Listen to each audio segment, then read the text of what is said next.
আসসালামু আলাইকুম ওরহমতুল্লাহ।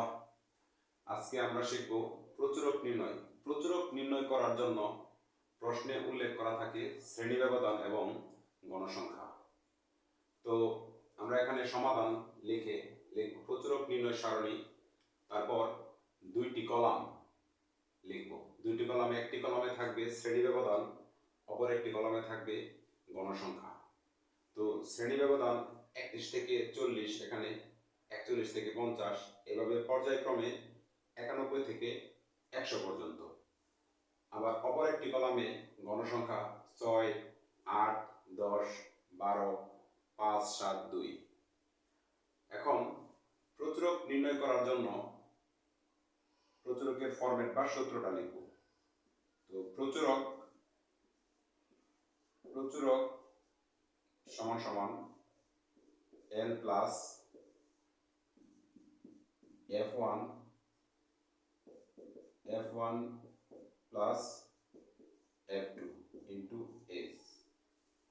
আমরা সহজে মানগুলা বসানোর জন্য এখানে একটা সাইড নোট করব, যা আমাদের জন্য প্রচুরক নির্ণয় করা সহজ হবে। সম্পূর্ণ ভিডিওটা স্কিপ বা না টেনে সম্পূর্ণ ভিডিওটা মনোযোগ সহকারে দেখো এবং সমাধান করার চেষ্টা করো। তো এখানে এল, তারপরে এস, f1, f2। এখানে এল এর মান হচ্ছে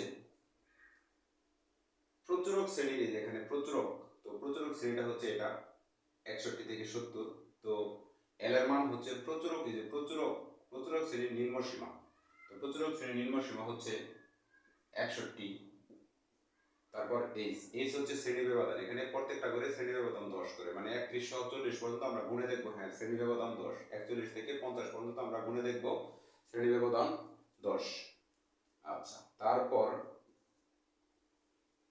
f1 এর মান হচ্ছে 12 থেকে প্রচুরক শ্রেণীর গণসংখ্যা থেকে পূর্ববর্তী গণসংখ্যা আমরা বাদ দিব, যা থাকে, মানে প্রচুরক শ্রেণীর গণসংখ্যা 12, তার পূর্ববর্তী গণসংখ্যা হচ্ছে 10। তো 12 থেকে 10 বাদ দিলে 2। তারপর f2 এর মান হচ্ছে প্রচুরক শ্রেণীর গণসংখ্যা মাইনাস পরবর্তী গণসংখ্যা। তো 12 থেকে 5 বাদ দিলে থাকে 7, মানে 7। আচ্ছা, এখন আমরা মানগুলা বসিয়ে দিই। এল এর মান হচ্ছে 61 প্লাস f1 এর মান হচ্ছে 2, s হচ্ছে 10, f1 হচ্ছে 2, f2 হচ্ছে 7। এখন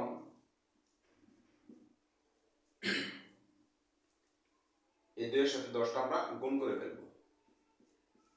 10 দুগুণে 20, 7 আর 2 যোগ করব 9। তারপর এই 20 এর সাথে আমরা 9 ভাগ করব ক্যালকুলেটর দিয়ে। 20 ভাগ 9, তো আমাদের ফল আসে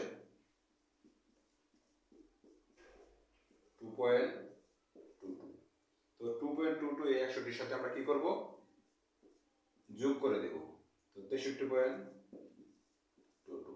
আমরা এভাবেই প্রচুরক নির্ণয় করব। এই ক্লাসটি দ্বারা যদি তোমরা উপকৃত হও বা তোমাদের উপকার হয়, তাহলে চ্যানেলটি সাবস্ক্রাইব করে দাও